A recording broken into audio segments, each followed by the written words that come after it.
Welcome, curious minds and fellow urban explorers, to the Urban Herald. Here, we're all about diving deep into the really relevant stuff happening in urban life, culture, technology. You know the drill. And today, we're pulling back the curtain on something that honestly impacts almost all of us, pretty much every single day. We're talking about the utterly alarming state of popular music charts in 2025. Now, this isn't just a casual observation. Okay, this is a critical, really in-depth analysis from our own team right here at the Urban Herald. We've been digging, and frankly, what we've uncovered is pretty disheartening. It really is, yeah. What used to be, a reliable barometer of popular taste, a genuine reflection of what people actually loved and connected with. Well, according to our extensive research, it's basically hit rock bottom. And we're not talking about just a subtle decline here. It's a striking, almost wholesale transformation, how music's made, how it's consumed, even how we understand it. And that kind of transformation, it carries some pretty profound implications for our culture, for artists, and yeah, even for our own psychological relationship with sound.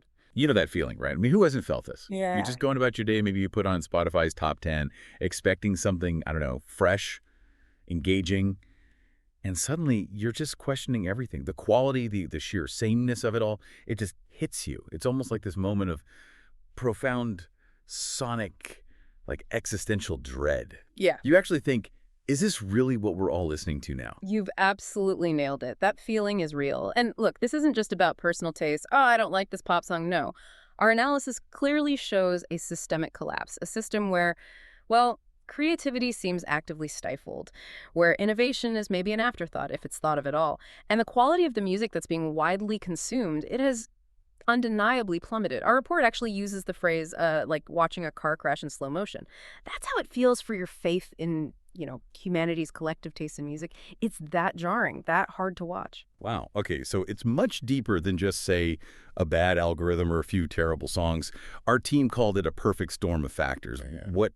What are we actually talking about here? What brewed this up? What made our charts so aggressively mediocre? Exactly. Perfect storm is the right term. We moved way beyond just, ugh, this song is annoying.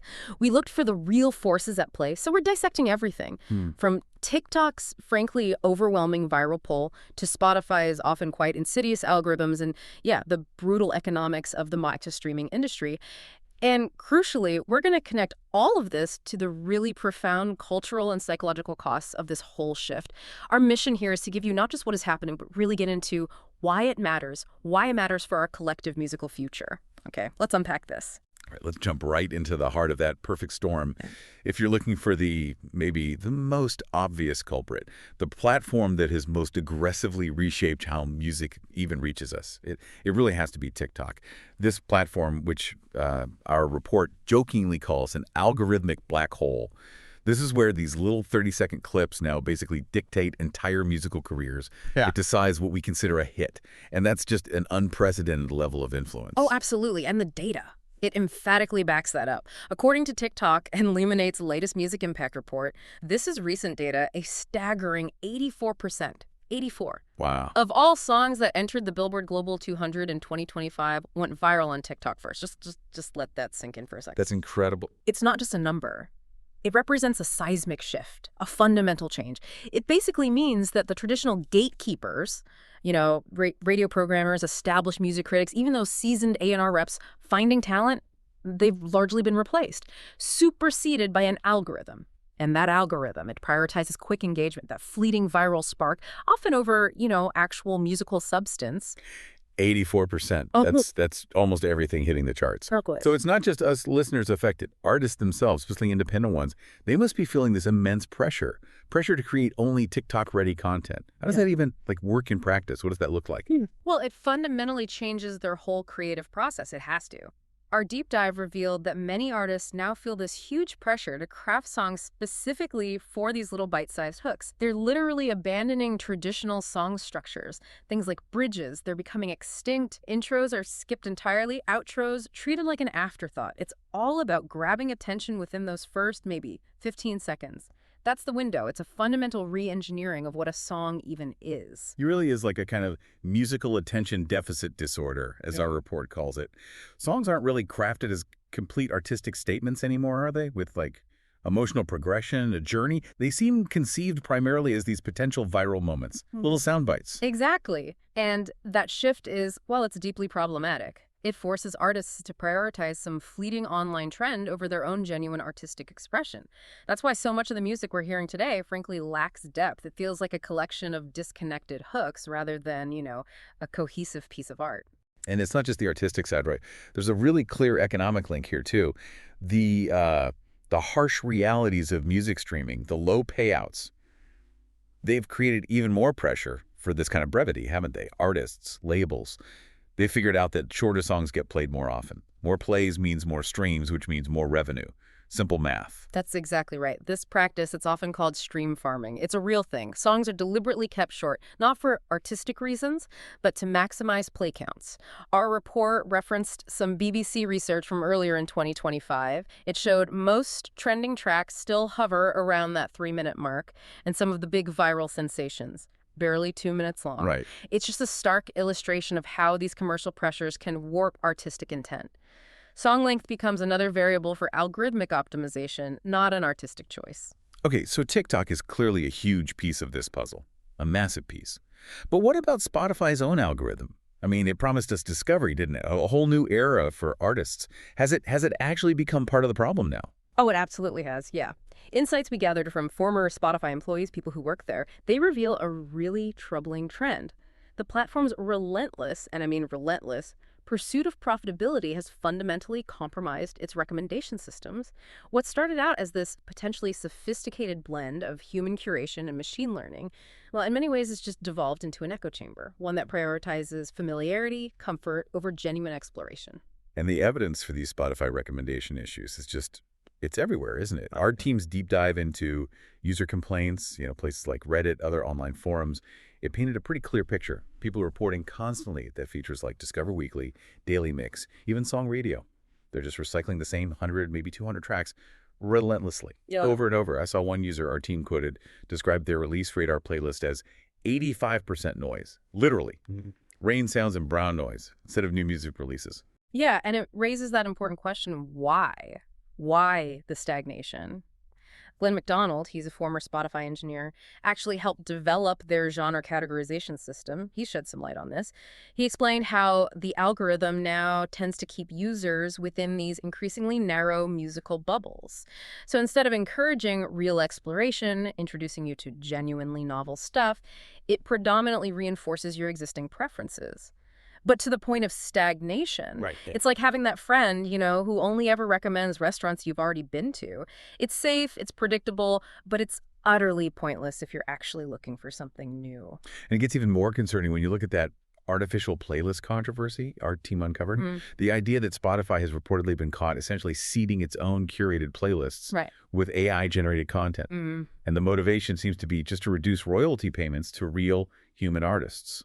That feels like a direct assault on artistic integrity. It absolutely is. And this kind of thing leads to what researchers call algorithmic complacency. Think about it. If you don't actively skip a song, the system often interprets that as engagement. Even if you're just distracted or doing the dishes? Exactly. Or maybe it's just sort of inoffensive background noise. You don't hate it enough to skip it. So the system keeps feeding you more of that same bland, inoffensive music. It's optimizing for the absence of a negative reaction, the lack of a thumbs down. Rather than looking for genuine enthusiasm, real excitement, it creates this profound feedback loop that just reinforces mediocrity. Okay, so we've got TikTok's huge influence, Spotify's own algorithmic issues. Now let's really connect the dots to the broader economics of streaming. Our report highlights how this whole setup creates truly perverse incentives that reward sheer quantity over actual genuine quality. Well, the stark reality is that artists earn, roughly 0.0003 per stream. It's incredibly low.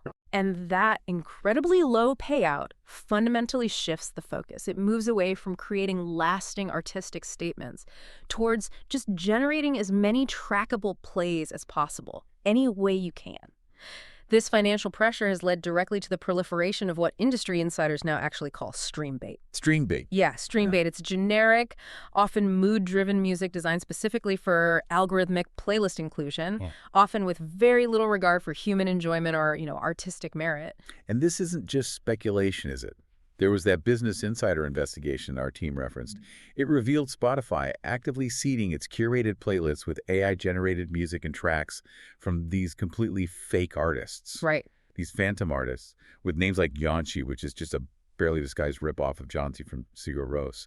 They rack up millions and millions of plays. And the motivation isn't cultural contribution, obviously. It's purely corporate profit. They're effectively avoiding paying royalties to real musicians. It's a classic economic race to the bottom, isn't it? The Yeah. platforms are essentially competing on cutting costs rather than actually improving the quality of the experience or the art. Yeah. The result is a system that just systematically undervalues musical creativity while overvaluing algorithmic efficiency and, well, the bottom line. And that financial strain, it just intensifies that whole viral music trends thing we talked about earlier with TikTok. Independent musicians who maybe once had the luxury, the time to develop their sound over multiple releases, now they feel compelled, almost forced, to chase these viral moments with every single new song. Mm-hmm. And this has led to this really noticeable homogenization of sound across the whole industry. Artists are just trying to reverse engineer successful formulas instead of exploring genuinely new creative territory. Exactly. It's actually gotten so extreme now that artists are hiring TikTok consultants. Seriously, consultants. Yes. Can you imagine someone whose entire job is to help you engineer a song for viral potential? They dissect clips, advise on lyrics, the visuals, everything, all for that 30-second hit. It's essentially becoming music by committee, meticulously designed to perform well in these tiny increments, rather than existing as complete, authentic artistic statements. It's a creative process that's been fundamentally optimized for virality, and often, yeah, at the expense of the art itself. Okay. With all that context, all that depressing background, let's actually look at the charts. Yeah. Our team pulled some specific examples from Spotify's current top 10, and honestly, what we found feels less like a collection of art and more like, I don't know, algorithmic experiments just gone wrong. You're right, and I think it's important to prepare you, our listener, for this next bit. We're about to discuss tracks that aren't necessarily offensive in their content, okay? They're offensive in their aggressive mediocrity. They perfectly exemplify all the issues we've just been outlining. All right, kicking off our rogues gallery, Hutchley and Triax's track Golden, sitting right there at number 1. Our report describes this as the prime example of pretty much everything wrong with current popular music. It sounds like it was, and I quote, assembled in a committee meeting where the brief was, make something that doesn't offend anyone, but also doesn't excite anyone. Chuckles slightly. Yeah. It's a track so inoffensively bland, it almost becomes offensive in its sheer, utter lack of character. And if you actually break down its components, it's just a textbook case of algorithmic optimization. It really is. You've got your generic trap-influenced beat, check. Auto-tuned vocals that could belong to literally any contemporary pop artist, check. And lyrics that genuinely seem like they were generated by an AI trained on the most common, lowest common denominator phrases from successful pop songs, check. Right. And the track length, exactly 3 minutes and 2 seconds, which is tellingly perfect for algorithmic optimization. It's long enough not to seem incomplete, but not so long that it risks listener fatigue or skipping. It's designed purely to be played, not necessarily loved or even remembered. Like those K-pop collaborations you mentioned earlier. Yeah. They just feel manufactured. And speaking of manufactured, the inexplicable presence of multiple K-pop collaboration tracks is just wild.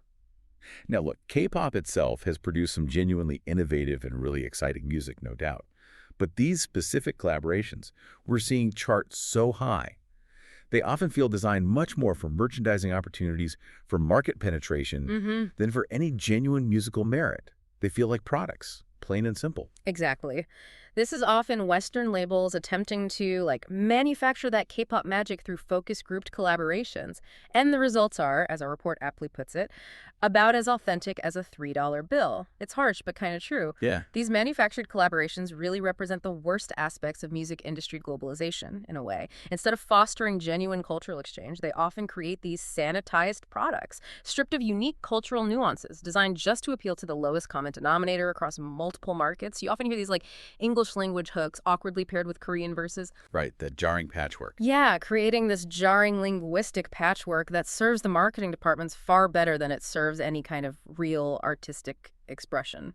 And maybe most frustrating, for me anyway, is the sheer dominance of someone like Sabrina Carpenter on the charts right now. I mean, she's undeniably talented, sure, but the fact that 6 of her songs can simultaneously chart in the top 30, That just suggests something far more cynical is happening than just organic popularity. Oh, definitely. It truly speaks to a music industry that has learned how to game streaming algorithms through coordinated release strategies, aggressive playlist manipulation, rather than just trusting audiences to discover music naturally. Yeah, this Sabrina Carpenter phenomenon, as you called it, it vividly illustrates how this manipulation can work. It creates this artificial sense of scarcity and demand almost. Yeah. The strategy behind it is often known as version inflation. Version inflation. Yeah, so by releasing multiple versions of the same song, an alternate mix here, an acoustic version there, a version with a feature, Oh, labels can effectively flood streaming platforms with content that appears diverse, but actually represents minimal new creative output. This allows artists and their labels to dominate the charts just through sheer volume, rather than necessarily having genuine widespread popularity across lots of distinct tracks. It's basically a loophole they've learned to exploit really effectively. and then we get to tracks like Alex Warren's Ordinary and Somber's Back to Friends. Our analysis found these just truly represent everything wrong with current popular music. They're not bad because they're offensive or controversial or anything like that. They're bad because they're just so aggressively mediocre. Exactly. They exist in this sort of sonic middle ground, meticulously designed to be inoffensive background noise. Our report called it the musical equivalent of beige paint. Chuckles. That's harsh. It is, but it feels right. Ordinary is particularly emblematic of this streaming era's creative bankruptcy. It features predictable chord progressions, utterly generic production, and lyrics that honestly could have been written by a computer program analyzing successful pop ballads from the last 5 years. It's the kind of song that exists purely to fill space in playlists. Engineered to be just pleasant enough not to inspire skips, but utterly forgettable enough not to inspire any actual engagement or feeling. It's really fascinating and kind of depressing how these individual examples are just made worse by the role of these digital platform monopolies. It's not just a few bad songs scattered around. It feels like a structural problem baked into the system. Well, it's simple economics in a way. When just a few big players, Spotify, Apple Music, Amazon Music, control the vast majority of music consumption, their algorithmic preferences effectively become industry-wide mandates. They call the shots. So artists have to adapt their creative process to fit what these platforms reward. And this pressure, combined with everything else we've talked about, creates this increasingly bland, homogenized, and frankly uninspired musical landscape. Now, let's maybe take a moment to look back, to remember a time when music charts actually felt different. Cast your mind back to, I don't know, say 2015. That's around when Spotify first launched Discover Weekly. Remember that? And the platform still felt like this exciting, democratizing force, a genuine innovation in music discovery. I remember that feeling, yeah. And the top 10 back then.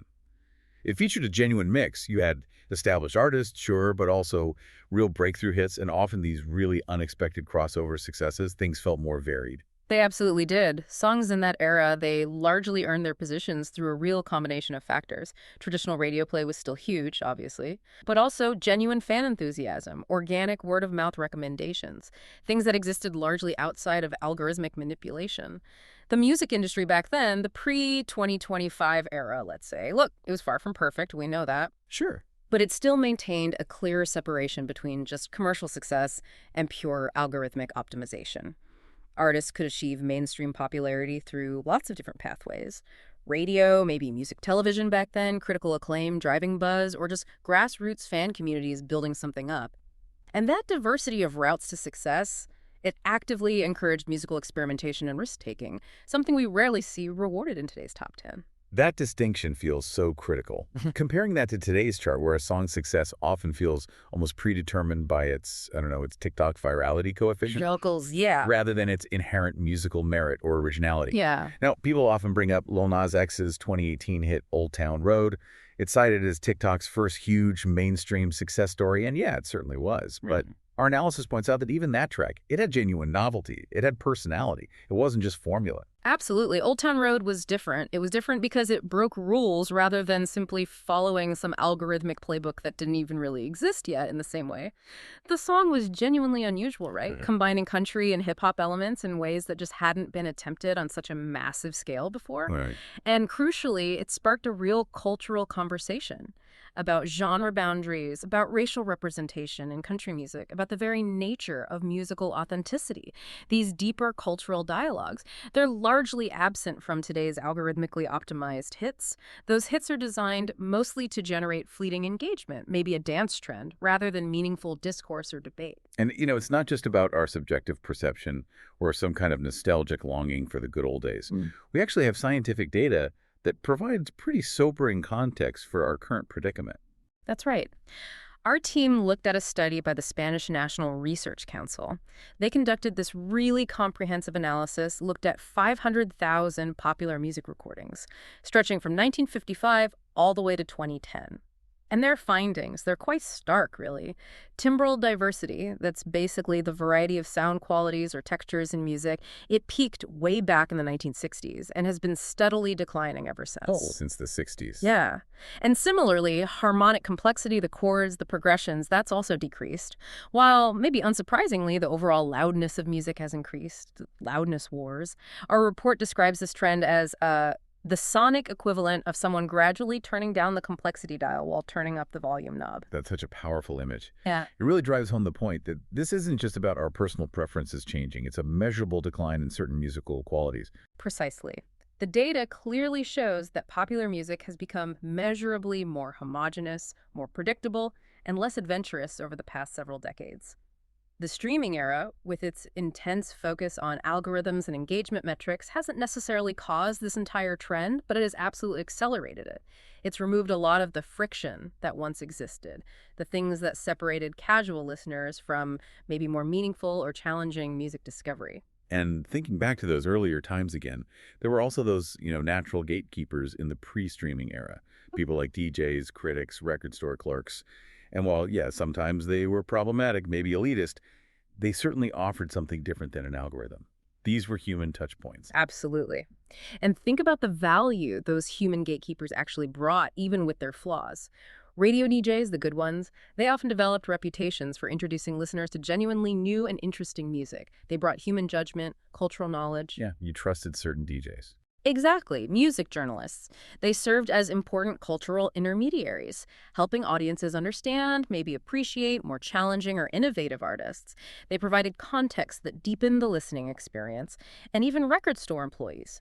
They became these trusted advisors for customers seeking musical exploration, offering personalized recommendations based on actual conversations, understanding your tastes. It just sounds like a much more human-centric process of discovery, doesn't it? Yeah, it absolutely was. And these human touch points, again, while imperfect, they've largely been replaced by these algorithmic systems.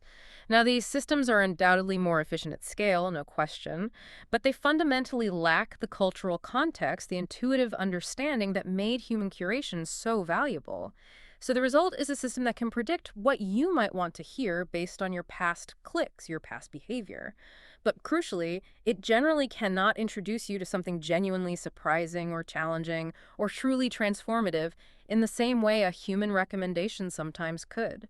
Algorithms can't tell you the story behind a song or why it matters to someone else, not in the same way a human can.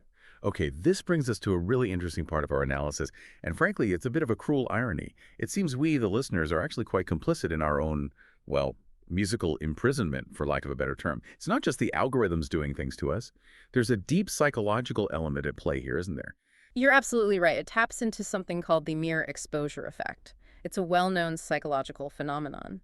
Basically, the more we hear something, even if it's just okay, maybe even mediocre, the more we tend to start liking it, or at least accepting it. Familiarity breeds contentment, sort of. Exactly, or at least tolerance. And Spotify's algorithms, they are masters at exploiting that simple psychological trick. By repeatedly exposing us to these homogeneous, similar-sounding songs, it gradually conditions us to accept and maybe even eventually develop a preference for increasingly bland musical experiences. Familiarity in this specific context breeds acceptance, even for stuff that's just aggressively mediocre. And it goes beyond just simple familiarity, doesn't it? Streaming platforms seem incredibly sophisticated at exploiting what behavioral economists call choice architecture. They're basically designing the environment, the app, the experience to subtly steer our decisions in a certain direction. Precisely. A prime example. When Spotify automatically starts playing recommended songs after your chosen album or playlist ends. Oh yeah, the autoplay. That isn't accidental. It's designed specifically to leverage our inherent tendency toward passive consumption, inertia. The platform introduces new content, but content that usually fits within your established patterns. It effectively guides your listening without you needing to actively choose anything. And the interface design itself reinforces these patterns too. How so? While the prominent placement of algorithmic playlists like Made for You or Discover Weekly, they're front and center. This subtly encourages users to rely on that automated curation rather than actively seeking out new music themselves. The sheer ease of clicking on those pre-made, algorithmically generated playlists, it contrasts sharply with the effort required to search for unfamiliar artists or explore completely different genres.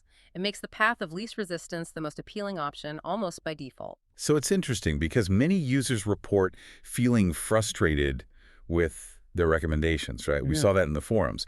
Yet they often continue using the same playlists and features that frustrate them. It creates this sense of learned helplessness, almost like you feel you can't really escape the algorithm's grip, so you just go along with it. It's a really powerful observation. No. You could almost say we've become musical Stockholm Syndrome sufferers. Chuckles. That's dark. It is a bit. But we develop these strange attachments, or at least tolerances, to the very algorithmic systems that have arguably systematically impoverished our listening experiences. We might know it's not ideal, maybe even complain about it, but we're so accustomed to it, it just becomes our norm. It becomes good enough. And then there's this whole rise of functional music that our report touched on. We're seeing more and more tracks that seem explicitly designed just to serve specific moods or activities, music for focus, music for sleep, music for working out, rather than standing as artistic statements in their own right. Precisely. And when songs are optimized purely for studying or working out or relaxing, they almost inevitably become more generic and less memorable. It's baked into the function. We've essentially traded musical personality for utilitarian efficiency. Yeah. This functional approach to music consumption, it really reflects broader cultural shifts, doesn't it, towards optimization in so many aspects of our lives. Just like we've seen the gamification of fitness or productivity hacks for everything, we've sort of begun to treat music as just another input, something to be optimized for specific outcomes rather than experienced for its own sake, for its art. And the result is music that might serve these functional purposes okay, but often fails completely to provide that deep emotional, intellectual, or even spiritual nourishment that truly great art can offer. And there's even, you mentioned, neuroscientific research that gives us further insight into how this all works on a deeper brain level. Our brains are actually being subtly rewired by this constant exposure. Indeed, studies have shown that repeated exposure to very similar musical patterns, simple chord progressions, predictable rhythms, common instrumentation can actually reshape our neural pathways over time. Really? Yeah. It makes us more receptive to those familiar sounds while simultaneously making us less sensitive to novelty, to complexity, to unexpected arrangements. So this raises a really important question. If algorithms are consistently feeding us this homogeneous content, they aren't just reflecting our preferences, they might be actively shaping them in ways that make us less adventurous, more predictable consumers of music. It's this profound feedback loop that has tangible effects on our brains, literally conditioning us away from musical risk-taking or appreciating complexity. So, okay, when we talk about the degradation of Spotify's top 10, the mediocrity, it's truly more than just a matter of bad taste or personal preference, isn't it? Yeah. It feels like a symptom, a really visible indicator of a much broader cultural homogenization. We're losing something fundamental here, something important to our shared experience. Absolutely. I think that's the core message from our analysis. When algorithms increasingly dictate what music gets heard, what gets amplified, we lose those happy accidents, those unexpected discoveries that have historically driven musical evolution. Think about how many genres, how many truly iconic artists emerged from just serendipitous encounters, or the sheer force of a unique voice breaking through against the odds. Algorithms, almost by their very nature, tend to reinforce what's already familiar or what's already gaining traction within their own system. And by doing that, they risk stifling genuine, organic innovation before it even gets a chance. This also puts independent artists in just an incredibly precarious position, doesn't it? They face these unprecedented challenges in trying to break through these algorithmic gatekeepers. Gatekeepers which, let's be honest, often seem to favor major label marketing budgets over raw, genuine creativity. Precisely. The cost of effectively promoting new music on streaming platforms has increased dramatically. Why? Because organic reach, just naturally getting heard, has declined so much. This creates a system that heavily rewards the established players, the ones with deep pockets for promotion and playlist plugging. And it effectively shuts out many fresh, diverse voices who just can't afford to play that game. This leads directly to what cultural critics aptly call the flattening of taste. The flattening of taste. Yeah. When algorithmic systems optimize primarily for broad appeal and, crucially, minimal offense, remember, don't make people skip, they inevitably gravitate toward the middle, the safest part of the cultural spectrum. And the result is music that offends almost no one, but also truly excites almost no one. It becomes this kind of beige backdrop to modern life, rather than a source of genuine emotional or intellectual stimulation. What's particularly concerning, I think, is the potential impact this has on musical literacy itself. Hmm. Are we, through these listening habits, actually becoming less capable of appreciating complex music? Are we losing our ear for nuance, for subtlety? This really raises an important question about the very future of how we engage with art, doesn't it? When listeners are constantly conditioned for instant gratification, for sonic familiarity, for that quick hook, they potentially become less equipped, less patient, less willing to appreciate complex or challenging music. Music that requires maybe a bit more effort, a bit more attention. We are, in essence, potentially creating generations of listeners who have been algorithmically trained to prefer, well, musical fast food over more nutritious, more nuanced, and ultimately more rewarding artistic fare. And this has really long-term implications for our collective capacity for deep listening and critical engagement with art in general. And this whole problem seems compounded by the decline of traditional music criticism and journalism. If there are fewer trusted voices out there articulating what's good and why, who's going to fill that void? Certainly not just an algorithm. It's such a critical point. As traditional media outlets have slashed their arts coverage over the years, fewer professional critics are available to provide that essential context, that analysis, that advocacy for challenging or innovative music. This has created a vacuum that algorithmic systems have sort of tried to fill with recommendations, but algorithms simply cannot provide the cultural context, the historical perspective, the critical framework that helps listeners truly appreciate and understand new or complex forms of artistic expression. And educational institutions, they've also struggled to adapt to this streaming era. Yeah, so? Well, music education programs often still focus primarily on traditional instruments, traditional composition techniques, while giving relatively little attention to the digital tools, the platforms, the production techniques that now dominate popular music creation and distribution. This disconnect just widens the gap between formal music education and contemporary music culture. There's also this really interesting paradox of globalization that comes up with music streaming. On one hand, we have access to literally the world's music at our fingertips. Amazing. Right, theoretically. But on the other hand, there seems to be this simultaneous flattening effect happening. Absolutely, it's a real paradox. While listeners theoretically have access to music from every corner of the globe, the reality is that algorithmic curation often tends to homogenize these diverse global influences. It packages them into these digestible, often very Western-friendly formats. Easier for the algorithm to categorize, easier for mass consumption. I see. This has led to what ethnomusicologists call cultural flattening, Yeah. where distinctive regional musical traditions risk being stripped of their complexity, their unique cultural contexts, their specific meanings, in order to create these globally palatable, yet often quite bland and generic musical products.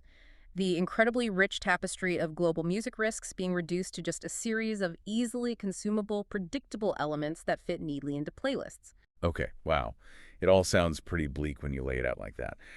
But here at the Urban Herald, we always want to offer solutions, or at least paths forward. And our report found that resistance is absolutely possible. Music lovers are actively finding ways to circumvent these algorithmic recommendations. We can fight back against this homogenization. It's not a done deal. Definitely not. And there are practical strategies, things you can do that can make a real difference. For example, actively creating your own manual playlists. Sounds simple, but it's a powerful way to reclaim control over your listening experience. Instead of just relying on automated suggestions, you become your own curator again. You make the choices. Taking back control. Exactly. Then there are platforms like music blogs and independent criticism sites. I think Pitchfork, The Needle Drop, but also countless smaller, really niche, genre-specific blogs out there. These offer human-curated recommendations. They prioritize artistic merit, originality, over just algorithmic compatibility. They provide that much-needed human touch and context. I love the idea of algorithm poisoning that you mentioned in our research. It sounds wonderfully subversive. Tell me more about how that works. Chuckles. It does sound fun, doesn't it? Algorithm poisoning basically involves deliberately introducing random or unexpected elements into your listening patterns. The goal is to confuse the recommendation systems, to shake them up. Okay. So this could mean occasionally playing music from completely different genres you don't normally listen to, or maybe even counterintuitively, sometimes skipping songs you actually enjoy just to break those ingrained recommendation loops the algorithm has built for you. Now, look, it requires more conscious effort than just passive consumption, obviously, Right. but it can be surprisingly effective in helping you break out of those algorithmic bubbles and forcing the system to diversify the suggestions it gives you.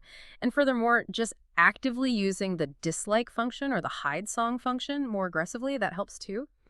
Train the algorithm away from the unwanted content. Don't just scroll past it. Give that thumbs down a firm press. Beyond these digital tactics, though, there also seems to be this noticeable return to more tangible, more human-driven discovery methods. People seem to be craving that real-world interaction, that physical connection again. Absolutely. You see it in the vinyl record sales figures, for instance. They've reached their highest levels since the 1980s in many places. That's amazing. It is. And this isn't just nostalgia, I don't think. It suggests a genuine desire for more intentional, more mindful music consumption experiences.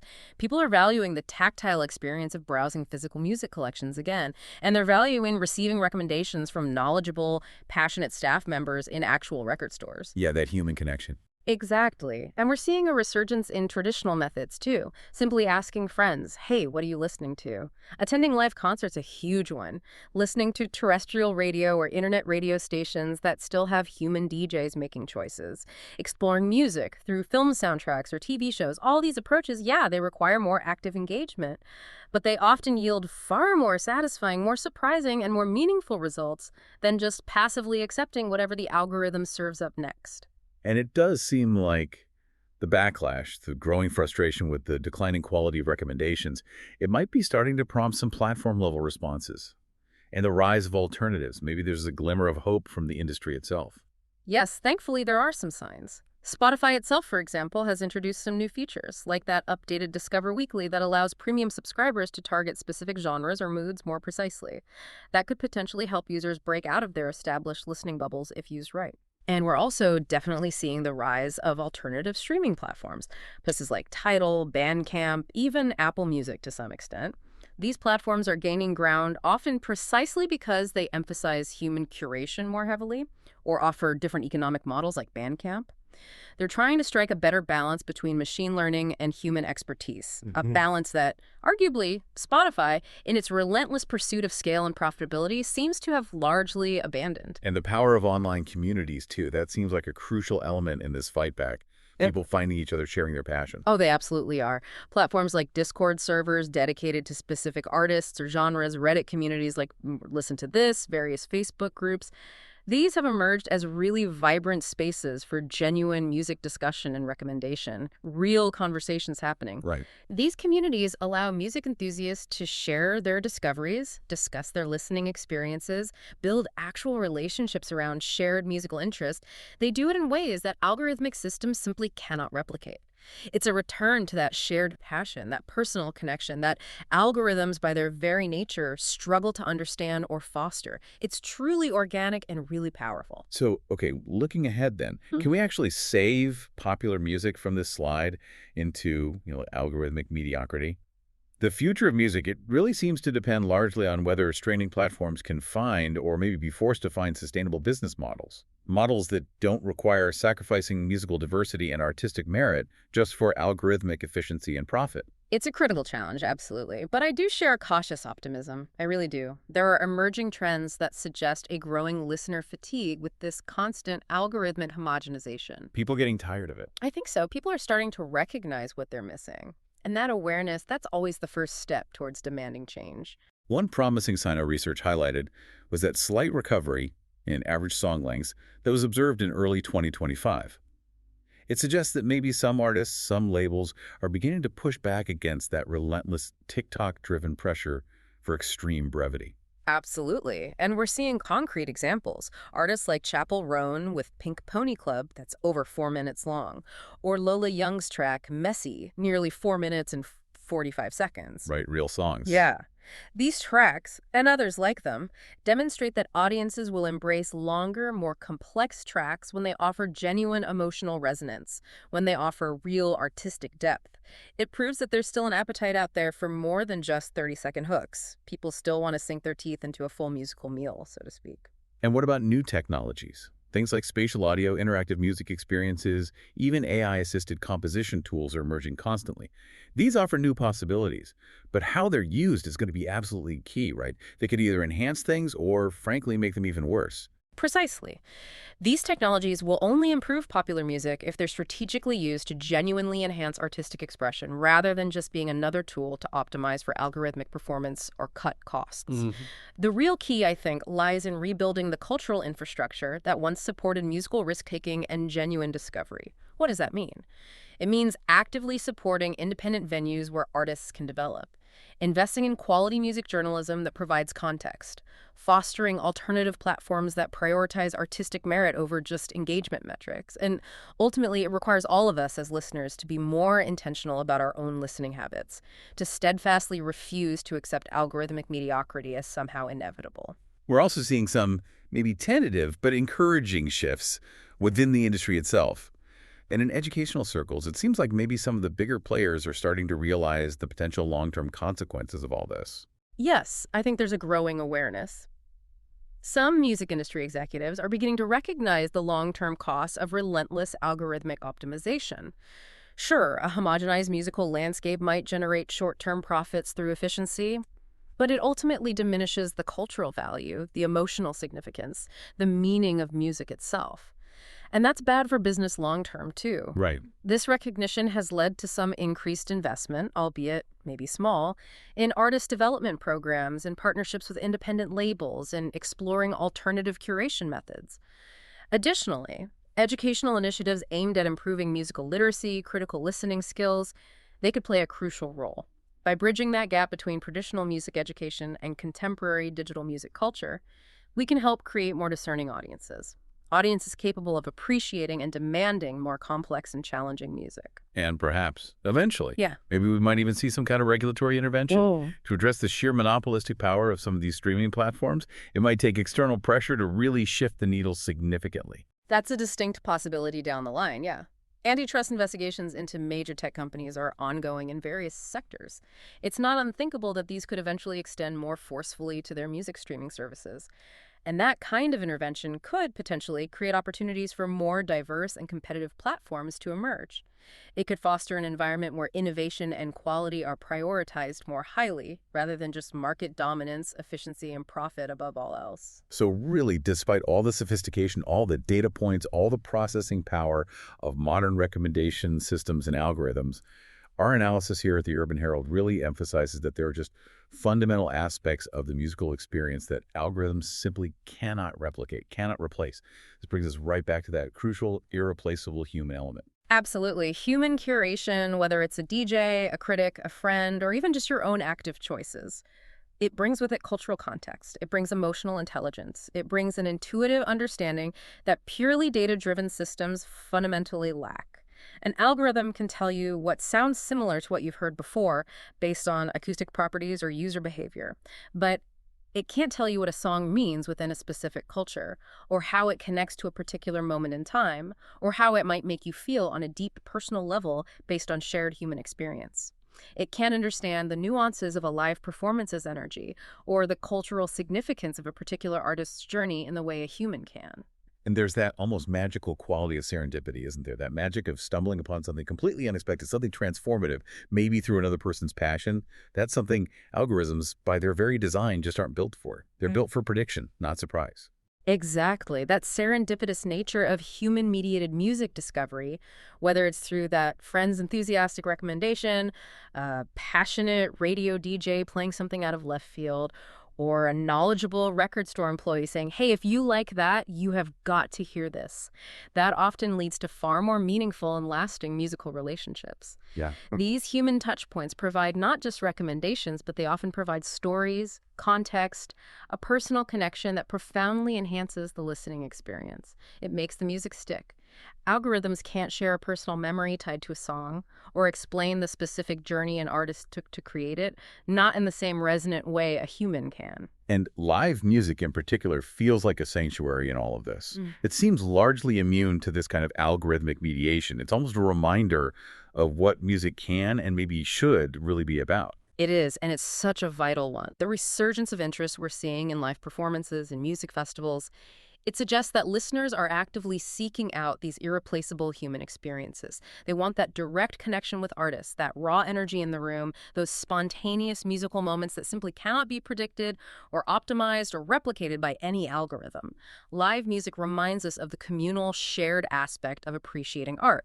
It's a fundamentally human experience together in a space. So when you boil it all down, it really comes back to this unique human capacity for emotional and cultural intelligence, doesn't it? That's the core of what's missing from a purely algorithmic approach to music. Ultimately, yes, I believe so. Yeah. Human curators, human listeners making active choices. They understand not just what sounds similar to previous successful tracks, they understand intuitively what feels appropriate for specific cultural moments, what challenges listeners in productive, interesting ways, what provides comfort or inspiration during difficult times. These are nuances, cultural sensitivities, emotional depths that purely data-driven systems, no matter how sophisticated they become, are currently just unable to grasp or replicate.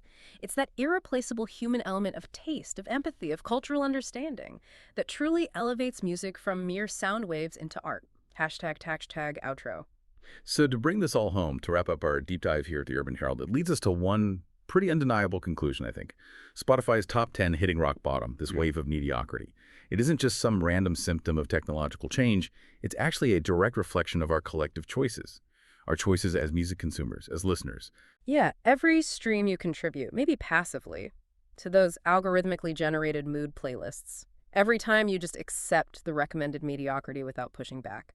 Every decision we collectively make to prioritize convenience over active discovery. It actively shapes the musical landscape, not just for us now, but for future generations. The very platform that once promised to democratize music access, Spotify, well, arguably, it has instead created new forms of gatekeeping. And these forms might be even more insidious than the old industry structures they replaced. How so? Because at least when, radio DJs and A&R executives controlled what we heard, they were human beings. They had personal tastes, flaws maybe, but also cultural investments, passions. Algorithms, they have no such stakes. They simply optimize for engagement metrics, for keeping you listening, for maximizing profit, not necessarily for artistic value or cultural contribution. But perhaps that's the point, isn't it? Maybe Spotify's top 10 becoming so unwatchably, unlistenably bad. Maybe that is exactly the wake-up call we actually needed. Maybe it's finally time for us all to remember that great music, truly impactful music, it has never really been about just following algorithms or desperately chasing viral moments. It's always been about human creativity, about risk-taking, about the beautiful, messy unpredictability of genuine artistic expression. The choice is truly yours. It's in your hands every time you open that app. You can continue sort of sleepwalking through your playlists, just passively accepting whatever the algorithm serves you next. Or you can actively reclaim your agency as a music lover. You can make the choice to seek out the weird, the challenging, the genuinely surprising. Support artists who you feel prioritize creativity over just chasing virality. Champion platforms and methods that actually value discovery and art over pure engagement numbers. And this isn't just an individual effort, right? It really demands a kind of collective resistance, a resistance to algorithmic mediocrity. Active support for alternative platforms, for human curation methods, maybe even advocacy for policies that promote musical diversity rather than just corporate efficiency. We all actually have a role to play in this. And the stakes here, they extend far beyond just our personal listening preferences, our playlists. Music shapes our cultural values. It informs our emotional development. It fosters social cohesion in ways that go far beyond mere entertainment. Yeah. When we allow these powerful algorithmic systems to homogenize our musical landscape, we risk diminishing these incredibly important broader cultural benefits for everyone. And think about the next generation. Young musicians, young composers, they're watching all of this unfold right now. The creative choices they make in the future will be profoundly influenced by the musical environment that we collectively create today through our consumption patterns, through our platform preferences, through what we demand. By demanding better from streaming services, by actively supporting musical diversity in all its forms, we can help ensure that future generations inherit a richer, more vibrant, and more varied musical culture. Because really, at the end of the day, the real tragedy here isn't just that Spotify's top 10 is often terrible. It's that somehow, collectively, we've sort of convinced ourselves that this level of mediocrity is good enough. And trust me, based on our research, based on music history, we can do so much better than that. The road back to musical excellence, maybe it starts small. Maybe it starts with a single skip button. Use it wisely. Thank you so much for joining us for this deep dive here on the Urban Herald. We really appreciate you tuning in. We'll see you next time.